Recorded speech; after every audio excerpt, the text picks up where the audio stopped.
Hello বন্ধুরা, আপনারা দেখছেন ডিজিটাল সবকিছু ইউটিউব চ্যানেল। তো বন্ধুরা, দেশে ফ্রি রেশন বন্ধ হয়ে যাচ্ছে।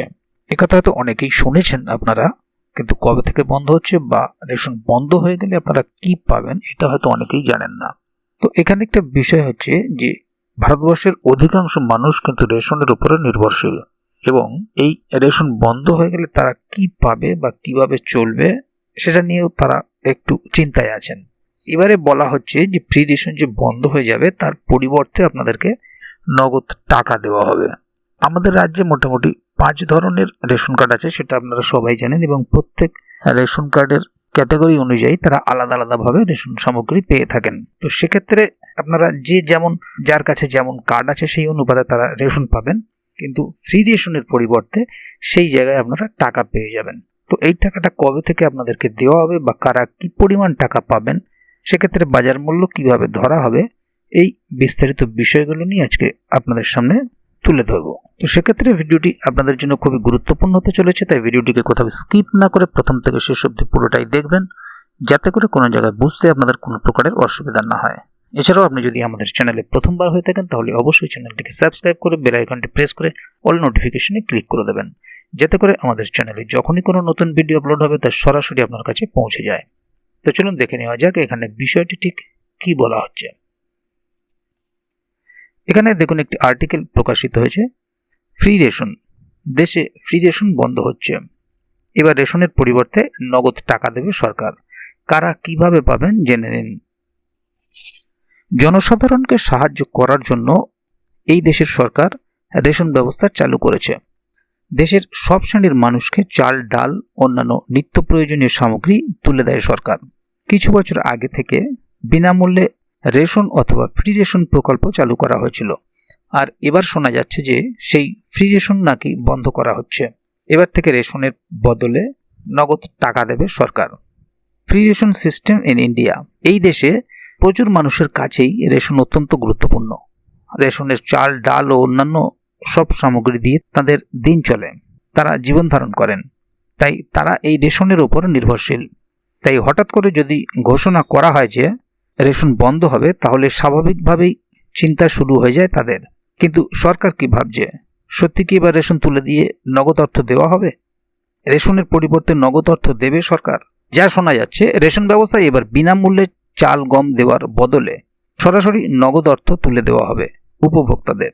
সম্প্রতি এই প্রসঙ্গটি ওঠে ডিএল নীতি আয়োগের একটি আলোচনায়। বিষয়টি এখনও বিতর্কের কেন্দ্রে। নীতি আয়োগে ডাকা হয়েছিল রেশন ডিলারদের, আর এর মধ্যেই কয়েকদিন আগে মঙ্গলবার দিন অল ইন্ডিয়া ফেয়ার প্রাইস সব ডিলার্স ফেডারেশন সাধারণ সম্পাদক বিশ্বম্বর বসুকে তলব করেছিল নীতি আয়োগ। সূত্রের খবর, ডক্টর যোগেশ্বরীর নেতৃত্বে সম্প্রতি 7 সদস্যের প্রতিনিধি দলের সঙ্গে দীর্ঘ বৈঠকে আলোচনা রেশন ডিলারদের সঙ্গে তাদের দীর্ঘদিনের কমিশন বৃদ্ধির দাবি নিয়ে।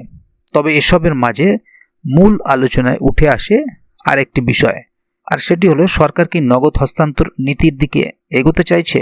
এই বিষয়টি নিয়ে বিশ্বম্বর বসু সরাসরি বলেন, যদি রেশনের বদলে নগদ টাকা দেওয়া হয় তাহলে মানুষকে বাজার থেকে সবকিছু কিনতে হবে, তখন খোলা বাজারের দাম নিয়ন্ত্রণ করবে কে? তিনি উল্লেখ করেন যে এই প্রশ্নের জন্য সুনির্দিষ্ট কোনো জবাব নীতি আয়োগের পক্ষ থেকে দেওয়া হয়নি। তার মতে, নগদ অর্থ ব্যবস্থা যদি চালু হয় তাহলে মানুষ বাজার দরের ওঠানামায় বিপদে পড়বেন, আর কারণ হলো সরকার আর দাম নিয়ন্ত্রণ করতে পারবে না। এর মাঝে বিরোধীরা এই নীতির তীব্র সমালোচনা করেছেন, কারণ তাদের মতে এটি টাকার বিনিময়ে ভোট কেনার একটি ছল মাত্র। তাই এখন বিষয়টি সম্পূর্ণভাবে সময়ের অপেক্ষা। সত্যি রেশনের পরিবর্তে টাকা দেয় কিনা সেটাই এখন দেখার। তাহলে বন্ধুরা, বুঝতেই পারছেন এখানে বিষয়টি ঠিক কি বলা হলো, কারণ এরকম একটি কথা শোনা গেলেও এখনো পর্যন্ত সম্পূর্ণ সিদ্ধান্তে পৌঁছানো যায়নি, বা সরকারিভাবে এই ধরনের কোনো প্রস্তাবও সরাসরি বলা হয়নি যে ফ্রি রেশনের পরিবর্তে টাকা দেওয়া হবে। কারণ ফ্রি রেশনের পরিবর্তে টাকা দিলে জনসাধারণকে সাধারণত খোলা বাজার থেকেই এই জিনিসপত্র কিনতে হবে, এবং তখন খোলা বাজারের দাম কারা নির্দিষ্ট করবে সেটা কিন্তু বলা হচ্ছে না। তাই সাধারণ মানুষকে হয়তো বেশি দামে মাল কিনতে হতে পারে। সে কারণে এই নীতির যথাযথ প্রস্তাব এখনো দেওয়া হয়নি। তাই যদি এ বিষয়ে আগামী দিনে আরও কোনো আপডেট আসে তাহলে অবশ্যই আপনাদেরকে এই চ্যানেলের মাধ্যমে জানিয়ে দেওয়া হবে। সেই কারণে চ্যানেলটিকে সাবস্ক্রাইব করে অবশ্যই চ্যানেলের সঙ্গে থাকবেন, যাতে করে এই বিষয়ে আগামী দিনে আরও কোনো আপডেট আসলে তা সরাসরি আপনাদের কাছে পৌঁছে যায়। তো বন্ধুরা, আজকের গুরুত্বপূর্ণ ভিডিও আপডেটটি এখানেই শেষ করছি। ভিডিওটি সম্বন্ধে আপনাদের মতামত এবং আপনারা কে কোথা থেকে ভিডিওটি দেখছেন অবশ্যই কমেন্ট বক্সে লিখে জানাবেন। ভিডিওটি ভালো লাগলে অবশ্যই একটি লাইক দেবেন এবং বন্ধুদের জানার সুবিধার্থে ভিডিওটিকে শেয়ার করবেন, যাতে তারাও বিষয়টি সম্বন্ধে জানতে পারে। ভিডিওটি শেষ পর্যন্ত দেখার জন্য অসংখ্য ধন্যবাদ। আবার দেখা হবে আগামী ভিডিওতে। ততক্ষণ পর্যন্ত ভালো থাকুন, সুস্থ থাকুন। ধন্যবাদ।